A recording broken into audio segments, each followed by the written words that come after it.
گیا نا ہتھکڑیاں بیڑیاں پہنے ہوئے، تو میسم سے ابن زیاد نے ایک سوال کیا، کیا کہ میسم تو ہے لوگوں میں پیغام ہے جوانوں کے لیے، تو ہے جو لوگوں میں سب سے زیادہ علی کے قریب ہے۔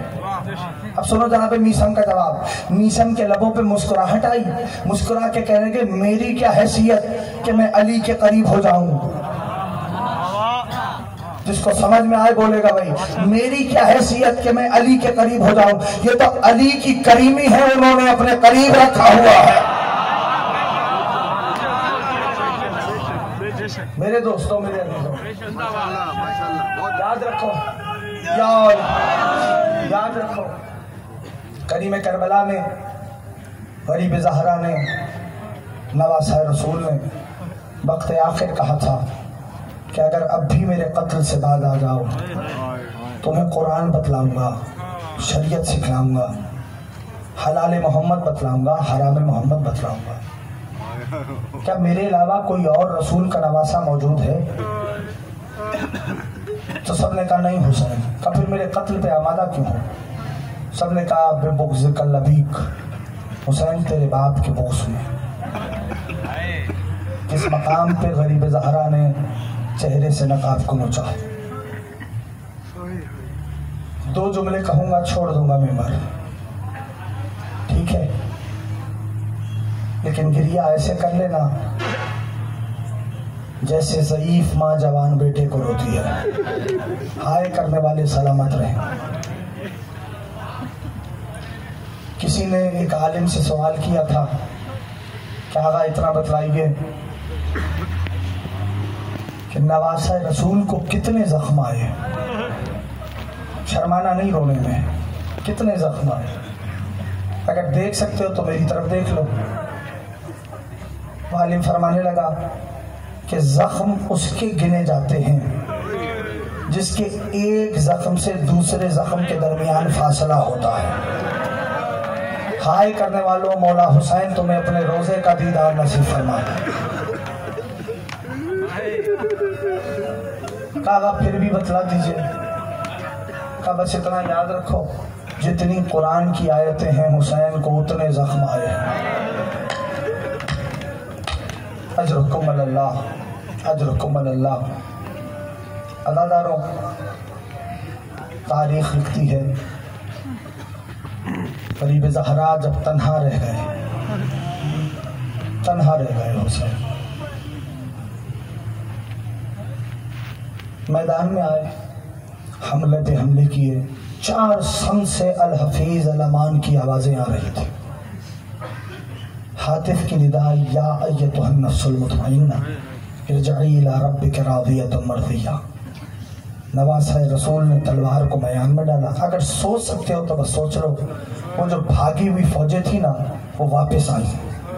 جس کے پاس تیر تھے اس نے تیر مارے، جس کے پاس تبر تھا اس نے تبر چلایا، جس کے پاس خنجر تھا اس نے خنجر اٹھایا، جس کے پاس نیزے تھے اس نے نواسہ رسول کو نیزے چبھوئے۔ عزاداروں، جس ملعون بے حیا کے پاس کچھ نہیں تھا نا اس نے زمین کربلا سے پتھر اٹھایا۔ ہائے کرنے والے سلامت رہیں۔ اس نے زمین کربلا سے پتھر اٹھایا، غریب زہرا کی جانب پھینکا۔ عزاداروں، جب مختار نے، سن لو، جب مختار نے ہرملا کو پکڑا تو اس ملعون سے کہا بتا ما صنعت فی کربلا، تو نے کربلا کے میدان میں کیا ظلم اٹھایا؟ وہ لعین کہتا ہے امیر میں تو 3 تیر لے کے چلا تھا۔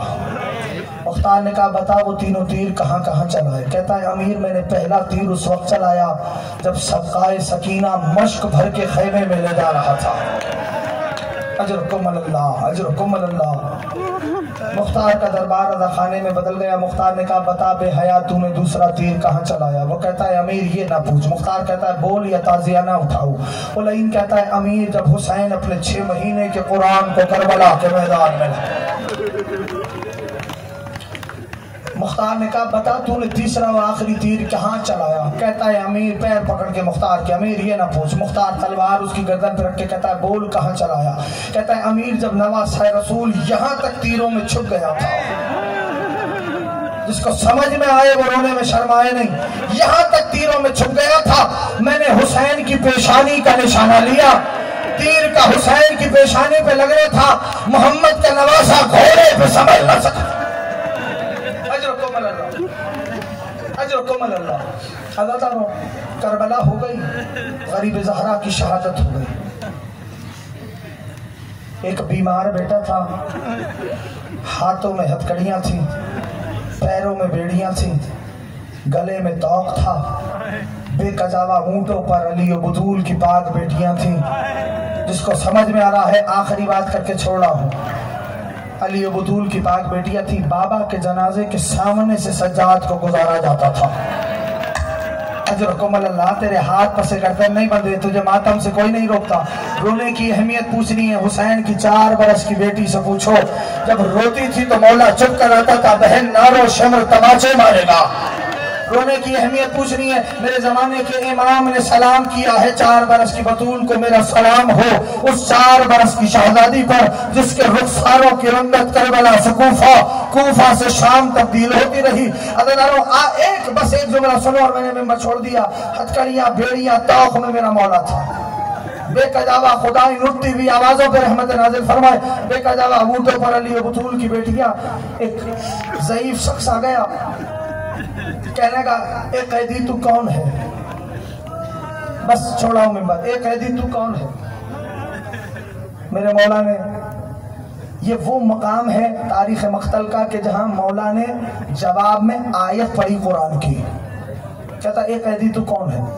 میرے مولا نے آیت پڑھی فَقُلْ تَعْالَوْا نَدْعُوا أَبْنَاءَنَا وَأَبْنَاءَكُمْ وَنِسَاءَنَا وَنِسَاءَكُمْ وَأَنفُسَنَا وَأَنفُسَكُمْ.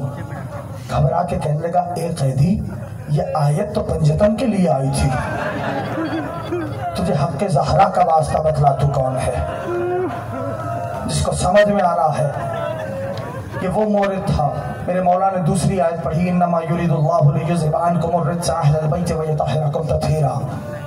کہنے لگا تجھے حق مصطفیٰ کا واسطہ بتلا تو کون ہے؟ سر اٹھاؤ. میں نے ممبر چھوڑ دیا. جانتے ہو عزیزانو، مولا آنکھوں سے آنسو جاری تھے. بے قضاوہ اونٹوں پر نبی کی عصمتیں تھیں، علی و بطول کی پاک بیٹیاں تھیں. مولا نے سینے پہ ہاتھ رکھا، فرمایا اللہ کی قسم ہم ہی آل محمد ہیں.